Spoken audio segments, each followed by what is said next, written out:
চারদিকে থই থই জল, পুরো জনপদ পানির নিচে। বন্যার দখলের মধ্যে নতুন করে আতঙ্ক ছড়াচ্ছে পানিবাহিত রোগ। বন্যা কবলিত কুমিল্লায় বেড়ে গেছে ডায়রিয়া, নিউমোনিয়া, চর্ম ও শ্বাসকষ্ট রোগ। প্রতিনিয়তই আক্রান্ত হচ্ছেন বাসিন্দারা। আশ্রয় কেন্দ্রে বাড়ছে রোগীদের ভিড়। এর মধ্যে শিশু ও বয়স্কদের সংখ্যাই বেশি। এরই মধ্যে 260টি মেডিকেল টিম গঠন করেছে জেলা স্বাস্থ্য বিভাগ। এখন পর্যন্ত 5,000-এর বেশি রোগী সেবা নিয়েছেন।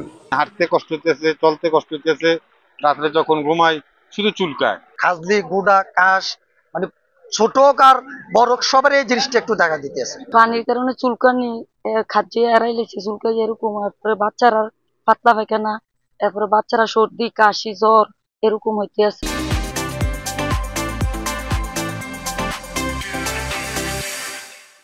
বন্যার কারণে কিছু রোগ কিন্তু তাদের মধ্যে একটা দেখা দিয়েছে। আমরা আমাদের আশ্রয়প্রাপ্ত কিন্তু যেটা দেখছি, তাদের অনেকে খুব চুলকানি হচ্ছে, হাত পায়ের মধ্যে ঘা হয়ে যাচ্ছে, তারপর কারো কারো হালকা পরিসরে ডায়রিয়া হচ্ছে। আমরা এখানে কিছু তারা সেবা দিচ্ছি, আবার অনেককে আমরা এখান থেকে বিভিন্ন মেডিকেল সেন্টারগুলোতে আমরা পরামর্শ দিয়ে পাঠিয়ে দিচ্ছি।